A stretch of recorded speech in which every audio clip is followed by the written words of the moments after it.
ಮಿತ್ರರೇ ನಮಸ್ಕಾರ. ಮಿತ್ರರೇ, ನಮ್ಮ ಪಕ್ಕದ ರಾಜ್ಯ ತಮಿಳುನಾಡಿನಲ್ಲಿ ದೊಡ್ಡ ರಾಜಕೀಯ ಬೆಳವಣಿಗೆ ಆಗಿದೆ. ಎಲ್ಲರೂ ಏನು ಅಂದುಕೊಂಡಿದ್ವೋ ಅದೇ ರೀತಿಯಾದಂತಹ ಬೆಳವಣಿಗೆಗಳು ತಮಿಳುನಾಡಿನಲ್ಲಿ ಸಂಭವಿಸಿದೆ. ಅದೇನು ಕೇಳಿದ್ರೆ, ತಮಿಳುನಾಡು ಬಿಜೆಪಿ ಘಟಕಕ್ಕೆ ಹೊಸ ರಾಜ್ಯಾಧ್ಯಕ್ಷರ ಆಯ್ಕೆಯೂ ಕೂಡ ಆಗಿದೆ. ಇನ್ನೊಂದು ಕಡೆಯಲ್ಲಿ ಅಣ್ಣಾ ಡಿಎಂಕೆಯ ಜೊತೆಗೆ ಬಿಜೆಪಿ ಮೈತ್ರಿ ಕೂಡ ಘೋಷಣೆಯಾಗಿದೆ. ಸ್ವತಃ ಅಮಿತ್ ಶಾ ಅವರೇ ದೆಹಲಿಯಿಂದ ತಮಿಳುನಾಡಿಗೆ ಬಂದು ಈ ಮೈತ್ರಿಯನ್ನ ಘೋಷಣೆ ಮಾಡಿದ್ದಾರೆ. ಬಹಳ ಇಂಟ್ರೆಸ್ಟಿಂಗ್ ವಿಚಾರ ಏನು ಕೇಳಿದ್ರೆ, ಈ ಮೈತ್ರಿಯ ನಾಯಕತ್ವವನ್ನ ಅಣ್ಣಾ ಡಿಎಂಕೆಗೆ ಕೊಡಲಾಗಿದೆ. ಇನ್ನೊಂದು ಕಡೆಯಲ್ಲಿ ಅಣ್ಣಾಮಲೈ, ತಮಿಳುನಾಡಿನಲ್ಲಿ ಇತ್ತೀಚಿನ ವರ್ಷಗಳಲ್ಲಿ ದೊಡ್ಡ ಸ್ಟಾರ್ ಆಗಿ ಮಿಂಚಿದ್ದಂತಹ ಅಣ್ಣಾಮಲೈ ಅವರು ರಾಜಕೀಯವಾಗಿ ದೊಡ್ಡ ಮಟ್ಟಕ್ಕೆ ಸೈಡ್ ಲೈನ್ ಆಗುವಂತಹ ಎಲ್ಲ ಲಕ್ಷಣಗಳು ಕೂಡ ಕಂಡು ಬರ್ತಾ ಇದೆ. ಅಣ್ಣಾಮಲೈ ತಮಿಳುನಾಡು ಪಾಲಿಟಿಕ್ಸ್ನಿಂದ ಎರಡೂ ಹೆಜ್ಜೆಗಳನ್ನು ಹೊರಗಿಟ್ಟಂತೆ ಕೂಡ ಭಾಸವಾಗ್ತಾ ಇದೆ. ಹಾಗಾದ್ರೆ ಮುಂದೇನಾಗತ್ತೆ? ಈ ಹೊಸದಾಗಿ ತಮಿಳುನಾಡು ಬಿಜೆಪಿ ಘಟಕದ ಅಧ್ಯಕ್ಷರಾದಂಥವರ ಸಾಮರ್ಥ್ಯ ಏನು, ಅವರಿಗೆ ಪ್ರಭಾವ ಎಷ್ಟಿದೆ, ಅದರಿಂದ ಏನಾದರೂ ಲಾಭ ಆಗತ್ತಾ, ಇದೆಲ್ಲವುದನ್ನು ಈ ವಿಡಿಯೋದಲ್ಲಿ ತಿಳಿಸ್ತೀನಿ. ಜೊತೆಗೆ ಈ ಮೈತ್ರಿಕೂಟದಿಂದ ತಮಿಳುನಾಡಿನಲ್ಲಿ ಏನೇನು ಬದಲಾವಣೆ ಆಗುತ್ತೆ, ನಿಜವಾಗ್ಲೂ ಕೂಡ ಡಿಎಂಕೆ ಸರ್ಕಾರವನ್ನು ಸೋಲಿಸೋದಕ್ಕೆ ಸಾಧ್ಯ ಇದೆಯಾ, ತಮಿಳುನಾಡಿನಲ್ಲಿ 2026ರಲ್ಲಿ ಬರುವಂತಹ ಚುನಾವಣೆಯಲ್ಲಿ ಈ ಮೈತ್ರಿಕೂಟಕ್ಕೆ ಗೆಲುವು ಸಿಗುವಂತಹ ಸಂಭವ ಎಷ್ಟಿದೆ, ಇದೆಲ್ಲವುದನ್ನು ಈ ವಿಡಿಯೋದಲ್ಲಿ ನಿಮಗೆ ಡೀಟೇಲ್ ಆಗಿ ತಿಳಿಸ್ಕೊಡುವಂತಹ ಪ್ರಯತ್ನ ಮಾಡ್ತೀನಿ. ನೀವು ಈ ವಿಡಿಯೋನ ಕೊನೆವರೆಗೂ ಮಿಸ್ ಮಾಡದೆ ನೋಡಿ. ಮಿತ್ರರೇ, ಇವತ್ತು ತಮಿಳುನಾಡಿನಲ್ಲಿ ಆದಂತಹ ಬೆಳವಣಿಗೆ ಏನಿದೆ ಇದನ್ನು ನೋಡಿದಾಗ ನನಗೆ ಸ್ವಲ್ಪ ವೈಯಕ್ತಿಕವಾಗಿ ಬೇಜಾರಾಯಿತು. ಯಾಕೆಂತಂದ್ರೆ ಅಣ್ಣಾಮಲೈ ಅವರನ್ನ ಅಧ್ಯಕ್ಷ ಸ್ಥಾನದಿಂದ ಇಳಿಸ್ತಾ ಇದ್ದಾರೆ ಎನ್ನುವಂತಹ ಸುದ್ದಿಯೇ ಬೇಸರವನ್ನು ತರಿಸಿತ್ತು. ಇದಕ್ಕೊಂದು ಕಾರಣ ಇದೆ. ಅಣ್ಣಾಮಲೈ ಅವರನ್ನ ನಾನು ವೈಯಕ್ತಿಕವಾಗಿ ಬಲ್ಲೆ. ಅವರು ಬೆಂಗಳೂರಿನಲ್ಲೇ ಡಿಸಿಪಿ ಆಗಿ ಕೆಲಸ ಮಾಡ್ತಾ ಇದ್ರು. ಅವರ ವರ್ಕಿಂಗ್ ಸ್ಟೈಲ್ ಇರಬಹುದು, ಕೆಲಸಕ್ಕೆ ಅವರು ಕೊಡ್ತಾ ಇದ್ದಂತಹ ಪ್ರಾಮುಖ್ಯತೆ ಇರಬಹುದು, ಇದೆಲ್ಲವುದನ್ನು ನೋಡಿ ನಾನು ಕೂಡ ಪ್ರಭಾವಿತನಾಗಿದ್ದೆ. ಒಬ್ಬ IPS ಆಫೀಸರ್ ಹೀಗೂ ಕೂಡ ಇರಬಹುದಾ ಅಂತ. ಅಂತಹ ವ್ಯಕ್ತಿ IPS ಅನ್ನ ಬಿಟ್ಟು ರಾಜಕೀಯಕ್ಕೆ ಬರ್ತಾರೆ ಎಂದಾಗ ಬಹಳ ಸಂತೋಷವಾಗಿತ್ತು. ಯಾಕೆಂದ್ರೆ ಇವತ್ತು ರಾಜಕೀಯ ಅನ್ನುವಂಥದ್ದು ಗಬ್ಬೆದ್ದು ನಾರ್ತಾ ಇದೆ. ಅಲ್ಲಿ ಹೊಸ ಬಗೆಯ ಚಿಂತನೆಗಳಿಗೆ ಅವಕಾಶವೇ ಇಲ್ಲ. ಅದೇ ಜಾತಿ ರಾಜಕಾರಣ, ಅದೇ ರೀತಿಯ ಭ್ರಷ್ಟಾಚಾರ, ಇದೇ ಎಲ್ಲ ತುಂಬಿ ತುಳುಕ್ತಾ ಇರುವಂತಹ ಸಂದರ್ಭದಲ್ಲಿ ಅಣ್ಣಾಮಲೈ ಅಂತ IIM ಗ್ರಾಜ್ಯುಯೇಟ್, ರ್ಯಾಂಕ್ ಹೋಲ್ಡರ್ ಕೂಡ ಹೌದು, ಇನ್ನೊಂದು ಕಡೆ IPS ಆಫೀಸರ್, ಇಂಥವರು ರಾಜಕೀಯಕ್ಕೆ ಬರ್ತಾರೆ ಅಂತಂದ್ರೆ ನಿಜವಾಗ್ಲೂ ರಾಜಕೀಯ ಕ್ಷೇತ್ರದಲ್ಲೂ ಒಂದು ದೊಡ್ಡ ಬದಲಾವಣೆ ಆಗತ್ತೆ. ಅದು ತಮಿಳುನಾಡಿನಲ್ಲೇ ಆಗಲಿ, ಕರ್ನಾಟಕದಲ್ಲೇ ಆಗಲಿ, ಎಲ್ಲೇ ಬೇಕಾದರೂ ಆಗಲಿ. ಒಬ್ಬ ಪ್ರಾಮಾಣಿಕ ವ್ಯಕ್ತಿ ದೇಶದಲ್ಲಿ ಏನೋ ಬದಲಾವಣೆಯನ್ನು ತರಬೇಕು, ರಾಷ್ಟ್ರೀಯತೆಯ ಅಡಿಯಲ್ಲಿ ಕೆಲಸ ಮಾಡಬೇಕು ಅಂತಿರುವಂತಹ ವ್ಯಕ್ತಿ ರಾಜಕೀಯಕ್ಕೆ ಬರ್ತಾ ಇದ್ದಾರಲ್ಲ ಅಂತ ಬಹಳ ಖುಷಿ ಪಟ್ಟಿದ್ದೆ. ಆದ್ರೆ ಇವತ್ತು ಅಣ್ಣಾಮಲೈ ಅವರಿಗೆ ದೊಡ್ಡ ಹಿನ್ನಡೆ ಆಗಿದೆ. ಇದನ್ನ ಹಿನ್ನಡೆ ಅಂತ ಕರೆಯದೆ ಬೇರೆ ದಾರಿ ಇಲ್ಲ. ಅಣ್ಣಾಮಲೈ ಅವರಿಗೆ ಮುಂದೆ ದೊಡ್ಡ ದೊಡ್ಡ ಸ್ಥಾನಮಾನಗಳು ಸಿಗಬಹುದು, ರಾಷ್ಟ್ರ ಮಟ್ಟದಲ್ಲಿ ಅವರು ಮಿಂಚಬಹುದು, ಅವರಿಗಿರುವ ಸಂಘಟನಾ ಚತುರತೆಯನ್ನ ಬಿಜೆಪಿ ಅವರು ಬಳಸ್ಕೊಳ್ಬಹುದು, ಏನೇ ಬೇಕಾದ್ರೂ ಆಗಬಹುದು. ಆದ್ರೆ ಅಣ್ಣಾಮಲೈ ಅವರು 2 ಬಾರಿ ಚುನಾವಣೆಗೆ ನಿಂತರು. 2 ಬಾರಿಯೂ ಕೂಡ ತಮಿಳುನಾಡಿನ ಜನ ಅವರನ್ನ ಸೋಲಿಸಿದ್ರು. ಅದಕ್ಕೆ ಬೇರೆ ಬೇರೆ ಕಾರಣಗಳಿದ್ವು. ಆದ್ರೆ ಅವರಿಗೆ ಸೋಲಾಯಿತು. ಅದಾದ ಬಳಿಕ ಈಗ ಬಿಜೆಪಿಯ ಅಧ್ಯಕ್ಷ ಗಾದಿಯೂ ಕೂಡ ಅವರಿಂದ ದೂರ ಆಗ್ತಾ ಇದೆ. ಹೀಗಾಗಿ ಒಬ್ಬ ಪ್ರಾಮಾಣಿಕವಾದಂತಹ ದೇಶದ ಬಗ್ಗೆ ಚಿಂತನೆ ಮಾಡುವಂತಹ ವ್ಯಕ್ತಿಗೆ ಈ ದೇಶದಲ್ಲಿ ಯಶಸ್ಸು ಸಿಗೋದಿಲ್ವಾ? ಇಂತಹದೊಂದು ಪ್ರಶ್ನೆ ನನ್ನನ್ನು ಕಾಡೋದಕ್ಕೆ ಶುರುವಾಗಿದೆ. ಮಿತ್ರರೇ, ಅದೇನೇ ಇರಲಿ, ಅಣ್ಣಾಮಲೈ ಅವರಿಗೆ ಇವತ್ತೆಲ್ಲ ನಾಳೆ ಒಳ್ಳೆಯದಾಗಲಿ ಅಂತ ಆಶಿಸ್ತಾ ತಮಿಳುನಾಡಿನಲ್ಲಿ ಏನು ಬೆಳವಣಿಗೆ ಆಯಿತು, ಯಾರು ಅಧ್ಯಕ್ಷರಾಗಿ ಆಯ್ಕೆಯಾಗಿದ್ದಾರೆ ನೋಡೋದಾದ್ರೆ, ಎಲ್ಲರ ನಿರೀಕ್ಷೆ ಇದ್ದಂತೆ ತಿರುನಲ್ವೇಲಿಯ MLA ಆಗಿರುವಂತಹ ನೈನಾರ್ ನಾಗೇಂದ್ರನ್ ಅವರು ತಮಿಳುನಾಡಿನ ಬಿಜೆಪಿ ಘಟಕದ ಅಧ್ಯಕ್ಷ ಗಾದಿಗೆ ಉಮೇದುವಾರಿಕೆಯನ್ನು ಸಲ್ಲಿಕೆ ಮಾಡಿದ್ದಾರೆ. ಅವರೊಬ್ಬರೇ ನಾಮಿನೇಷನ್ ಹಾಕಿರುವ ಕಾರಣದಿಂದಾಗಿ ಅವರ ಆಯ್ಕೆ ಆಗುವಂತಹದ್ದು ಬಹುತೇಕ ಕನ್ಫರ್ಮ್ ಆಗಿದೆ. ನೈನಾರ್ ನಾಗೇಂದ್ರನ್ ಅವರು ನಾಮಪತ್ರ ಸಲ್ಲಿಸೋದಕ್ಕೆ ಮುಂಚೆ ತಮಿಳುನಾಡು ಬಿಜೆಪಿ ಘಟಕದಲ್ಲಿ ಒಂದು ಸಭೆ ನಡೆಯಿತು. ಆ ಸಭೆಯಲ್ಲಿ ಅಣ್ಣಾಮಲೈ ಅವರೇ ಅಧ್ಯಕ್ಷ ಗಾದಿಗೆ ನೈನಾರ್ ನಾಗೇಂದ್ರನ್ ಅವರ ಹೆಸರನ್ನು ಸೂಚಿಸುತ್ತಾರೆ. ಉಳಿದ ನಾಯಕರು ಅದನ್ನು ಅನುಮೋದನೆ ಮಾಡ್ತಾರೆ. ಅದಾದ ಬಳಿಕ ಅಣ್ಣಾಮಲೈ ನೇತೃತ್ವದಲ್ಲೇ ಅವರು ಬಂದು ನಾಮಪತ್ರವನ್ನು ಸಲ್ಲಿಕೆ ಮಾಡ್ತಾರೆ. ಹಾಗಾದ್ರೆ ಮಿತ್ರರೇ, ಈ ನೈನಾರ್ ನಾಗೇಂದ್ರನ್ ಯಾರು? ಇವರಿಗೆ ಅಣ್ಣಾಮಲೈ ಅಷ್ಟು ಸಾಮರ್ಥ್ಯ ಇದೆಯಾ ನೋಡೋದಾದ್ರೆ ಹಾಗೇನೂ ಇಲ್ಲ. ನೈನಾರ್ ನಾಗೇಂದ್ರನ್ ತಮಿಳುನಾಡಿನ ತೇವರ್ ಸಮುದಾಯಕ್ಕೆ ಸೇರಿದಂತಹ ಒಬ್ಬ ನಾಯಕ. ತಮಿಳುನಾಡಿನ ದಕ್ಷಿಣ ಭಾಗದಲ್ಲಿ ಈ ತೇವರ್ ಸಮುದಾಯ ತುಂಬಾ ಪ್ರಭಾವಿ ಸಮುದಾಯ. ಹೀಗಾಗಿ ತಿರುನಲ್ವೇಲಿಯಲ್ಲಿ ಈ ನೈನಾರ್ ನಾಗೇಂದ್ರನ್ ಯಾವುದೇ ಪಕ್ಷದಿಂದ ನಿಂತರೂ ಕೂಡ ಗೆಲ್ಲುವಂತಹ ಸಾಮರ್ಥ್ಯವನ್ನು ಹೊಂದಿದ್ದಾರೆ. ಅದನ್ನು ಬಿಟ್ಟು ಇಡೀ ತಮಿಳುನಾಡಿನಲ್ಲಿ ನೈನಾರ್ ನಾಗೇಂದ್ರನ್ ಅವರಿಗೆ ದೊಡ್ಡ ವರ್ಚಸ್ಸಿದೆ ಅಂತೇನಿಲ್ಲ. ಬಿಜೆಪಿ ಸಮುದಾಯವಾರು ಒಂದಷ್ಟು ಲೆಕ್ಕಾಚಾರವನ್ನು ಮಾಡಿ ಮುಂದಿನ ಚುನಾವಣೆಯಲ್ಲಿ ತೇವರ ಸಮುದಾಯ ಬಿಜೆಪಿಯ ಜೊತೆಗೆ ಬಂದಿದ್ದೇ ಆದರೆ ಬೇರೆ ಬೇರೆ ಕ್ಷೇತ್ರಗಳಲ್ಲೂ ಕೂಡ ಲಾಭ ಆಗುತ್ತೆ ಎನ್ನುವಂತಹ ಲೆಕ್ಕಾಚಾರದ ಅಡಿಯಲ್ಲಿ ಇವರಿಗೆ ಪಟ್ಟ ಕಟ್ಟುವಂತಹ ನಿರ್ಧಾರವನ್ನು ಮಾಡಿದೆ. ಹಾಗೆ ನೋಡೋಕೋದ್ರೆ ಈ ನೈನಾರ್ ನಾಗೇಂದ್ರನ್ 2017ರವರೆಗೂ ಕೂಡ ಅಣ್ಣಾ ಡಿಎಂಕೆಯಲ್ಲಿದ್ದರು. ಜಯಲಲಿತಾ ಕಾಲದಲ್ಲಿ ಇವರು ಅಣ್ಣಾ ಡಿಎಂಕೆಯ ನಾಯಕ. ತಿರುನಲ್ವೇಲಿಯಲ್ಲಿ 2016ರ ವಿಧಾನಸಭಾ ಚುನಾವಣೆಯಲ್ಲಿ ಇವರಿಗೆ ಸೋಲಾಗತ್ತೆ. ಅದಾದ ಬಳಿಕ ಇವರು 2017ರಲ್ಲಿ ಬಿಜೆಪಿಯನ್ನು ಸೇರ್ತಾರೆ. 2021ರ ಚುನಾವಣೆಯಲ್ಲಿ ತಿರುನಲ್ವೇಲಿಯಲ್ಲೇ ಸ್ಪರ್ಧೆ ಮಾಡ್ತಾರೆ, ಬಿಜೆಪಿಯಿಂದ ಗೆದ್ದು ಬರ್ತಾರೆ. ಅಣ್ಣಾಮಲೈ ಅವರು ತಮಿಳುನಾಡು ಬಿಜೆಪಿ ಘಟಕದ ಅಧ್ಯಕ್ಷರಾಗಿ ಮುಂದುವರಿಯೋದಿಲ್ಲ ಅನ್ನುವಂತಹ ಸುದ್ದಿ ಕನ್ಫರ್ಮ್ ಆಗ್ತಿದ್ದಂತೆ ಕೆಲವರ ಹೆಸರುಗಳು ಓಡಾಡ್ತಾ ಇದ್ವು. ಮುಖ್ಯವಾಗಿ ತಮಿಳು ಸಾಯಿ ಸುಂದರರಾಜನ್, ಇವರು ಈ ಹಿಂದೆ ತಮಿಳುನಾಡಿನ ಬಿಜೆಪಿ ಘಟಕದ ಅಧ್ಯಕ್ಷರಾಗಿದ್ದರು.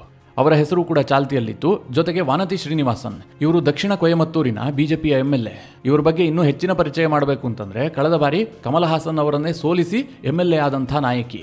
ಹೀಗಾಗಿ ಇವರ ಹೆಸರು ಕೂಡ ಕೇಳ್ಬರ್ತಾ ಇತ್ತು. ಮಹಿಳೆಯರನ್ನ ಆಯ್ಕೆ ಮಾಡೋದಾದ್ರೆ ವನತಿ ಶ್ರೀನಿವಾಸನ್ ಅವರು ಕೂಡ ಆಯ್ಕೆ ಆಗಬಹುದು ಅಂತ.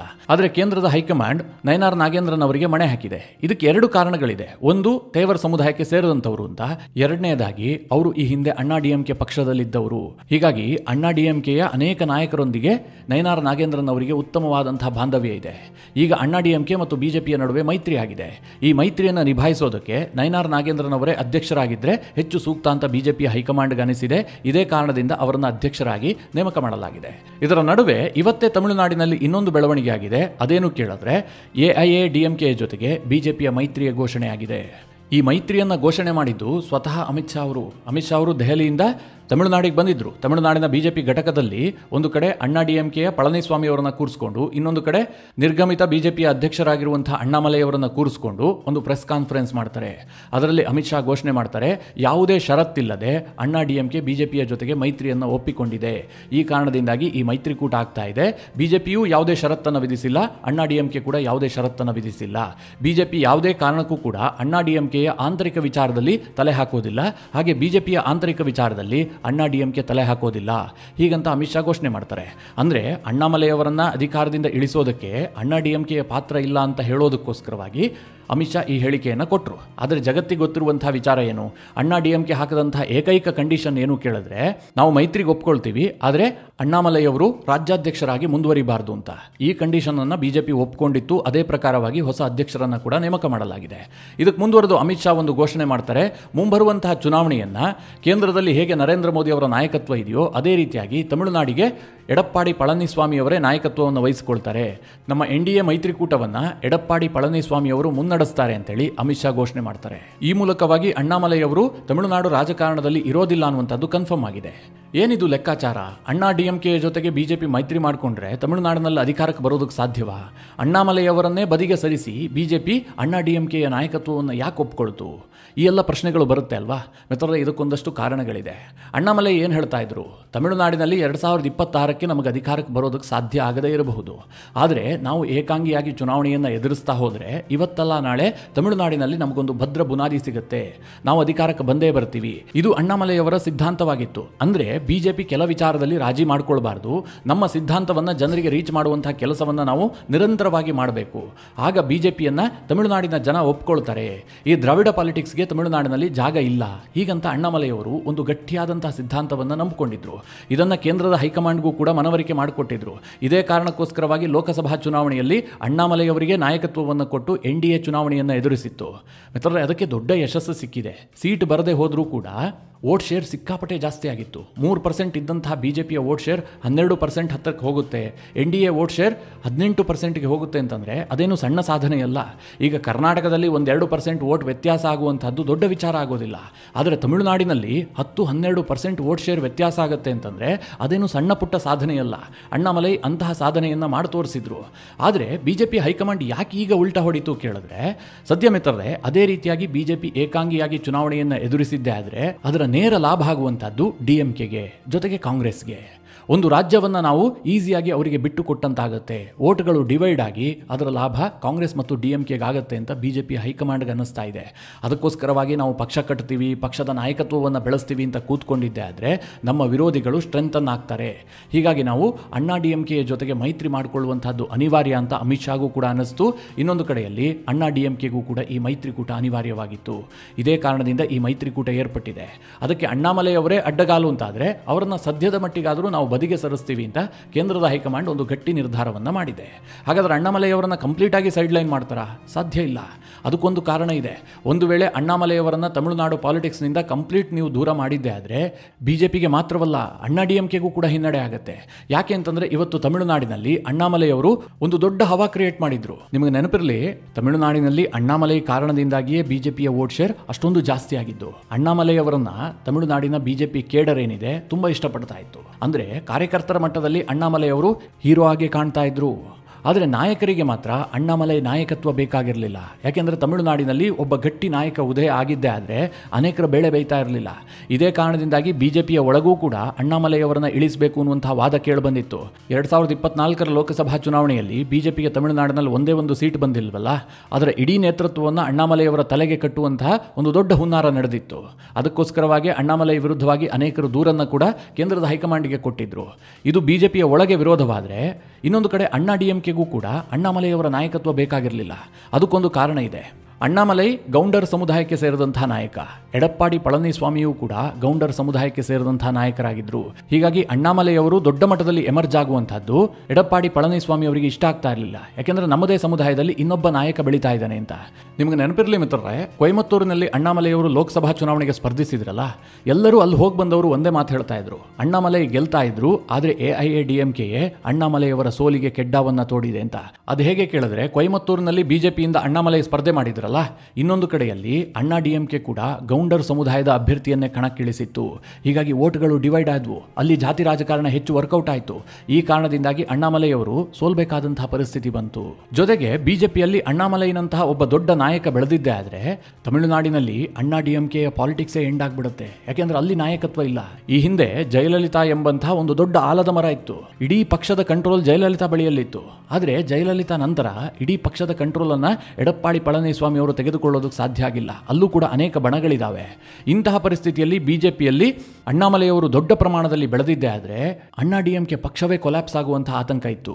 ಇದೇ ಕಾರಣಕ್ಕೋಸ್ಕರವಾಗಿ ಎಡಪ್ಪಾಡಿ ಪಳನಿಸ್ವಾಮಿ ಅಮಿತ್ ಶಾ ಬಳಿಯಲ್ಲಿ ಇಟ್ಟಂತಹ ಏಕೈಕ ಬೇಡಿಕೆ ಏನು ಕೇಳಿದ್ರೆ, ಅಣ್ಣಾಮಲೈ ಅವರು ತಮಿಳುನಾಡಿನ ಬಿಜೆಪಿ ನೇತೃತ್ವವನ್ನು ವಹಿಸಿಕೊಂಡಿರಬಾರ್ದು.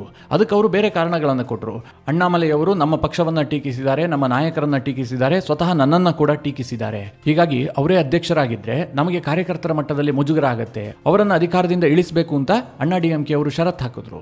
ಈಗ ಮಿತ್ರರೇ, ಅಣ್ಣಾ ಡಿಎಂಕೆಯ ಈ ಒಂದು ಷರತ್ತನ್ನು ಒಪ್ಪಿಕೊಳ್ಳದೇ ಇರೋದಕ್ಕೆ ಬಿಜೆಪಿ ಕೂಡ ಸಿದ್ಧ ಇರಲಿಲ್ಲ. ಯಾಕೆಂದ್ರೆ ಲೋಕಸಭಾ ಚುನಾವಣೆಯಲ್ಲಿ ಅವರು ಪೆಟ್ಟು ತಿಂದಿದ್ದಾರೆ. ಈಗ ಮತ್ತೆ ಅಣ್ಣಾಮಲೈ ಅವರ ನಾಯಕತ್ವವನ್ನು ನಾವು ಎಕ್ಸ್ಪೆರಿಮೆಂಟ್ ರೀತಿಯಲ್ಲಿ ತಮಿಳುನಾಡಿನಲ್ಲಿ ಪ್ರಯೋಗ ಮಾಡ್ತೀವಿ ಅಂತಂದ್ರೆ 2026ರಲ್ಲಿ ಮತ್ತೆ ಸೋಲಾಗುತ್ತೆ. ಮತ್ತೆ ತಮಿಳುನಾಡಿನಂತಹ ಒಂದು ಪ್ರಭಾವಿ ರಾಜ್ಯ ಡಿಎಂಕೆ ಮತ್ತು ಕಾಂಗ್ರೆಸ್ನ ಮೈತ್ರಿಕೂಟದ ತೆಕ್ಕೆಗೆ ಹೋಗ್ಬಿಡುತ್ತೆ. ಇದನ್ನು ತಪ್ಪಿಸಬೇಕು ಅಂತ ಅಮಿತ್ ಶಾ ಅವರು ಅಣ್ಣಾಮಲೈ ಅವರನ್ನೇ ಬದಿಗೆ ಸರಿಸಿ ಅಣ್ಣಾ ಡಿಎಂಕೆ ಜೊತೆಗೆ ಮೈತ್ರಿಯನ್ನ ಘೋಷಣೆ ಮಾಡಿದ್ದಾರೆ. ಮಿತ್ರರೇ, ಇದು ಎಷ್ಟರ ಮಟ್ಟಿಗೆ ವರ್ಕೌಟ್ ಆಗುತ್ತೆ ಅಂತ ಹೇಳೋದಕ್ಕೆ ಸಾಧ್ಯ ಇಲ್ಲ. ಅಣ್ಣಾಮಲೈ ಅವರನ್ನ ಈ ಮೈತ್ರಿಕೂಟ ಎಷ್ಟರ ಮಟ್ಟಿಗೆ ಬಳಸಿಕೊಳ್ಳುತ್ತೆ, ಅಣ್ಣಾಮಲೈ ಅವರಿಗೆ ಮುಂದೆ ಯಾವ ರೀತಿಯ ಸ್ಥಾನಮಾನ ಸಿಗುತ್ತೆ, ಇದರ ಆಧಾರದಲ್ಲಿಯೇ ಈ ಮೈತ್ರಿಕೂಟದ ಯಶಸ್ಸು ಅಥವಾ ಸೋಲು ನಿರ್ಧಾರವಾಗುತ್ತೆ ಅಂತೇಳಿ ತಮಿಳುನಾಡಿನ ಅನೇಕ ಪತ್ರಕರ್ತರೇ ಅಭಿಪ್ರಾಯ ವ್ಯಕ್ತಪಡಿಸ್ತಾ ಇದ್ದಾರೆ. ಮಿತ್ರರೇ, ಈ ಎಲ್ಲ ಬೆಳವಣಿಗೆಗಳ ಬಗ್ಗೆ ನೀವೇನು ಹೇಳ್ತೀರಿ? ನಿಮ್ಮ ಅನಿಸಿಕೆ ಅಭಿಪ್ರಾಯವನ್ನು ಕಮೆಂಟ್ ಮಾಡುವ ಮೂಲಕ ನಮಗೆ ತಿಳಿಸಿ. ಹಾಗೆ ನಿಮಗೆ ಈ ವಿಡಿಯೋ ಇಷ್ಟವಾದರೆ ಲೈಕ್ ಮಾಡಿ. ಜೊತೆಗೆ ನೀವಿನ್ನೂ ನಿಮ್ಮ ನೆಚ್ಚಿನ ಸಂಸ್ಕಾರ ಸೌರಭ ಯೂಟ್ಯೂಬ್ ಚಾನಲ್ನ ಸಬ್ಸ್ಕ್ರೈಬ್ ಮಾಡಿಲ್ಲ ಅಂತಾದರೆ ಈ ಕೂಡಲೇ ಸಬ್ಸ್ಕ್ರೈಬ್ ಮಾಡಿ. ಮುಂದಿನ ಎಲ್ಲ ಅಪ್ಡೇಟ್ಗಳ ನೋಟಿಫಿಕೇಷನ್ಗಾಗಿ ಬೆಲ್ ಐಕಾನ್ ಒತ್ತಿ.